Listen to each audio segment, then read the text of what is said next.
ایک غریب لڑکا جس کے پاس گھر میں روٹی بھی پوری نہیں پڑتی تھی، وہ پاکستان چھوڑ کر ملیشیا، تھائی لینڈ، دبئی، سعودی عرب اور آخرکار امریکہ جا پہنچا۔ آج وہ ایمیزون پر کروڑوں روپے کماتا ہے، لگژری کاروں میں گھومتا ہے، 10 ملین والا گھر دکھاتا ہے۔ لیکن سب سے حیران کن بات یہ ہے وہ ہر ویڈیو میں لوگوں کو غریبوں کہہ کر پکارتا ہے۔ آج کی اس ویڈیو میں ہم کھولیں گے شاہد انور کی پوری کہانی، ایک غریب لڑکے سے لے کر ملینئرز بننے تک کا سفر، کیسے ایک عام آدمی نے غربت کو ہرا دیا اور آپ بھی یہ سب کچھ کر سکتے ہیں یا نہیں۔ یہ کہانی صرف امیر بننے کی نہیں، اپنی زندگی بدلنے کی ہے۔ شاہد انور کے مطابق ان کی پیدائش خیبر پختونخوا کے علاقے سوات میں ایک انتہائی سادہ اور مالی مشکلات کا شکار گھرانے میں ہوئی۔ ان کے والد روزگار کے لیے سعودی عرب میں کام کرتے تھے، جبکہ خاندان پاکستان میں رہتا تھا۔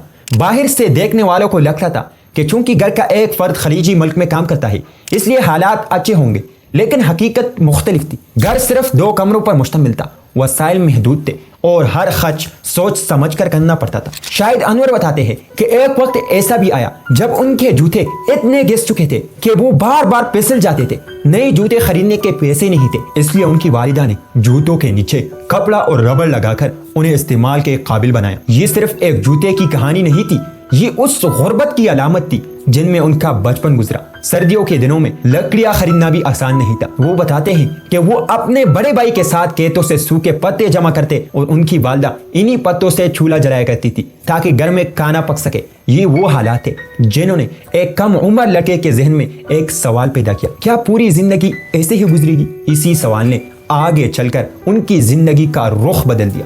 شاید اس وقت شاہد انور خود بھی نہیں جانتے تھے کہ چند سال بعد وہ ایک ایسا فیصلہ کرنے والے ہیں جس سے ان کی زندگی ہمیشہ کے لیے بدل جائے گی۔ وقت گزرتا گیا اور شاہد انور اسکول میں آگے بڑھتے رہے، لیکن 9 جماعت تک پہنچتے پہنچتے ان کے ذہن میں ایک عجیب بے چینی پیدا ہونے لگی۔ ان کے مطابق انہیں محسوس ہوتا تھا کہ وہ جو کچھ اسکول میں سیکھ رہے ہیں اس کا حقیقی زندگی یا مالی کامیابی سے کوئی خاص تعلق نہیں۔ آخرکار انہوں نے ایک ایسا فیصلہ کیا جسے عام حالات میں بہت بڑا خطرہ سمجھا جاتا ہے، انہوں نے اسکول چھوڑ دیا۔ یہ فیصلہ آسان نہیں تھا، ایک ایسے خاندان کے لیے جہاں تعلیم کو ہی بہتر مستقبل کی امید سمجھا جاتا تھا۔ اسکول چھوڑ دینا ایک بڑا جھٹکا تھا، لیکن شاہد انور کے ذہن میں ایک ہی مقصد تھا، وہ جلد از جلد عملی زندگی میں قدم رکھنا چاہتے تھے۔ اسی سوچ کے ساتھ وہ کراچی پہنچے، جہاں انہیں ایک گارمنٹس فیکٹری میں ملازمت مل گئی۔ یہ ان کی پہلی باقاعدہ نوکری تھی، ہر روز مشینوں کا شور، لمبی شفٹیں اور محدود تنخواہ۔ لیکن اسی دوران انہوں نے ایک اور چیز دیکھی، وہ انجینئر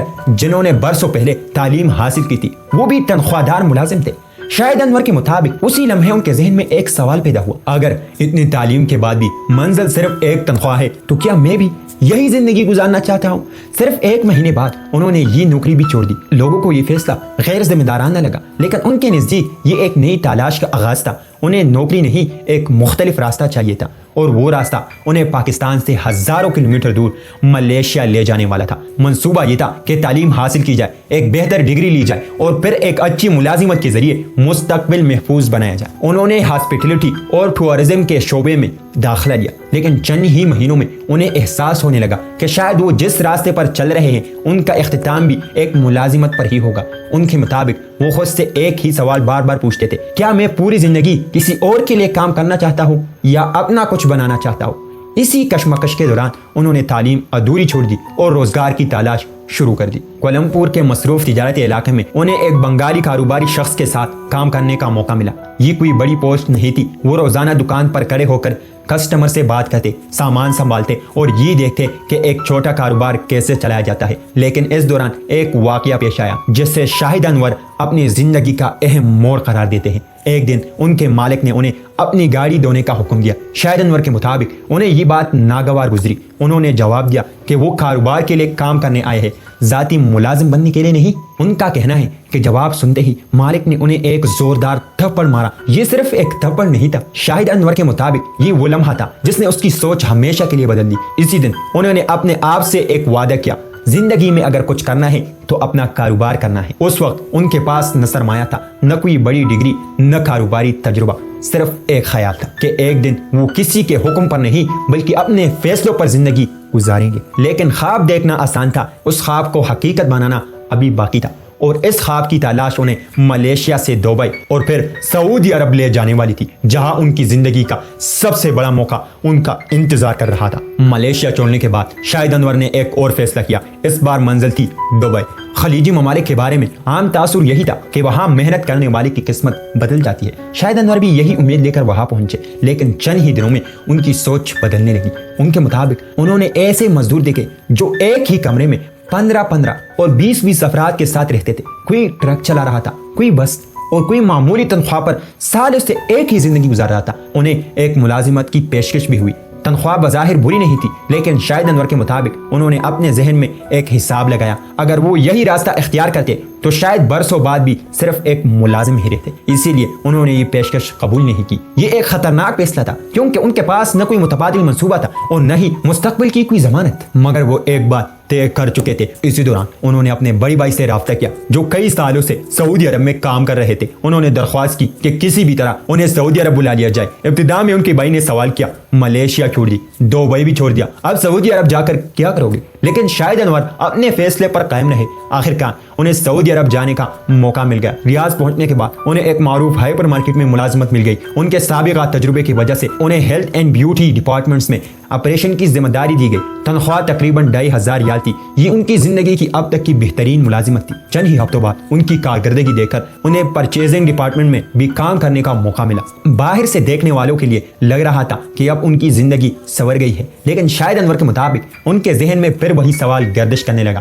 کیا میں ساری زندگی کسی اور کا کاروبار بڑھاتا رہوں گا؟ اسی دوران انہوں نے اپنے والد سے اپنی ملازمت چھوڑنے کا ارادہ ظاہر کیا۔ جواب فوراً ملا، بے وقوفی مت کرو، سعودی عرب میں نوکری ملنا آسان نہیں ہوتا۔ ان کے والد نے انہیں اپنی 40 سالہ محنت کی مثال دی اور سمجھایا کہ اچھی ملازمت کو چھوڑنا دانش مندی نہیں۔ لیکن اس بار بھی شاہد انور نے دوسرا راستہ چنا، انہوں نے ملازمت چھوڑ دی۔ یہ شاید ان کی زندگی کا سب سے بڑا جھٹکا تھا، کیونکہ اب نہ تنخواہ تھی، نہ مستقل آمدنی، اور نہ ہی یہ یقین کہ اگلا قدم کامیاب ہوگا یا نہیں۔ لیکن انہیں یقین تھا کہ اگر خطرہ نہیں لیا تو وہ ہمیشہ وہی رہ جائیں گے جہاں آج ہے۔ اب ان کے سامنے صرف ایک سوال تھا، سرمایہ کہاں سے آئے گا؟ اور اسی سوال کا جواب انہیں جوتوں کے ایک چھوٹے سے کاروبار میں ملنے والا تھا۔ ایسا کاروبار جس نے پہلی بار انہیں یہ احساس دلایا کہ نوکری سے زیادہ طاقت کاروبار میں ہوتی ہے۔ نوکری چھوڑنے کے بعد شاہد انور کے پاس کوئی مضبوط سرمایہ نہیں تھا، نہ اپنی دکان، نہ گودام، اور نہ ہی کوئی بڑی کمپنی، لیکن ان کے پاس ایک چیز ضرور تھی، ایکسپیرینس، مارکیٹ کو قریب سے سمجھنے کا تجربہ۔ انہیں معلوم تھا کہ بڑی مارکیٹیں کس طرح سامان خریدتے ہیں، کس چیز کی طلب زیادہ ہوتی ہے اور خریدار کس بنیاد پر فیصلہ کرتے ہیں۔ اسی دوران انہیں ریاض میں ایک پاکستانی تاجر کے بارے میں معلوم ہوا جو بڑی مقدار میں جوتے فروخت کرتا تھا۔ شاہد انور ان کے پاس پہنچے، مجھے پورا مال نہیں چاہیے، صرف نمونے دے دے، میں آرڈر لے کر واپس آؤں گا۔ پہلے تو تاجر نے انکار کیا، اسے خدشہ تھا کہ کہیں سامان ضائع نہ ہو جائے، لیکن کافی گفتگو کے بعد وہ تیار ہو گیا۔ شاہد انور کے مطابق یہی ان کی کاروبار کی سفر کا پہلا حقیقی موقع تھا۔ پہلا آرڈر نمونے ہاتھ میں لے کر وہ سیدھے اسی ہائپر مارکیٹ پہنچے جہاں وہ چند ہفتے پہلے ملازم تھے۔ اس بار فرق صرف اتنا تھا، کل تک وہ تنخواہ لینے آئے تھے، آج وہ ایک سپلائر بن کر آئے تھے۔ انہوں نے اپنے سابق ساتھیوں اور خریداری کے شعبے سے ملاقات کی، جوتے دکھائے، قیمت بتائی اور آرڈر کی درخواست کی۔ چند ملاقاتوں کے بعد انہیں وہ خبر مل گئی جس کا وہ انتظار کر رہے تھے، 1000 جوتوں کا پہلا آرڈر۔ یہ صرف ایک کاروباری معاہدہ نہیں تھا، یہ اس سوچ کی پہلی کامیابی تھی جس کے لیے انہوں نے محفوظ نوکری چھوڑ دی تھی۔ پہلا منافع اور ایک مختلف سوچ۔ آرڈر مکمل ہوا، ادائیگی ملی، پہلی بار ان کے ہاتھ میں اتنی رقم آئی کہ وہ اسے اپنی زندگی کی سب سے بڑی کامیابی سمجھتے ہیں۔ لیکن یہاں انہوں نے ایک اور فیصلہ کیا جو آگے چل کر ان کی کاروبار کی بنیاد بنا۔ انہوں نے منافع نکال کر خرچ نہیں کیا، انہوں نے تقریباً ساری رقم دوبارہ کاروبار میں لگا دی، مزید جوتے خریدے، مزید سٹور والوں سے ملاقاتیں کی اور نئے مواقع تلاش کرنے لگے۔ ان کے مطابق وہ صرف چیزیں فروخت نہیں کر رہے تھے، وہ اعتماد فروخت کر رہے تھے۔ ہر کامیاب آرڈر اگلے دروازے کھول رہا تھا۔ کچھ عرصے بعد انہوں نے اسی ہائپر مارکیٹ کی انتظامیہ کے سامنے ایک نئی تجویز رکھی۔ انہوں نے کہا، میرے پاس مستقل دکان لینے کی پیسے نہیں ہیں، اگر آپ مجھے سٹور کے اندر ایک جگہ دے دیں تو میں کرایہ دینے کے بجائے فروخت پر آپ کی کمیشن دوں گا۔ یہ اس وقت ایک غیر معمولی تجویز تھی۔ انتظامیہ نے اس پر غور کیا، آخرکار انہیں موقع مل گیا۔ اب ان کا سامان ایک معروف ہائپر مارکیٹ کے اندر فروخت ہونا شروع ہو گیا۔ شاہد انور کے مطابق پہلے ہی مہینے فروخت توقع سے کہیں زیادہ ہوئی۔ یہ وہ لمحہ تھا جب انہیں یقین ہونے لگا کہ ان کا راستہ شاید واقعی بدل چکا ہے۔ ایک سٹور کے بعد دوسرا، پھر تیسرا، اور آہستہ آہستہ ان کا کاروبار پھیلنے لگا۔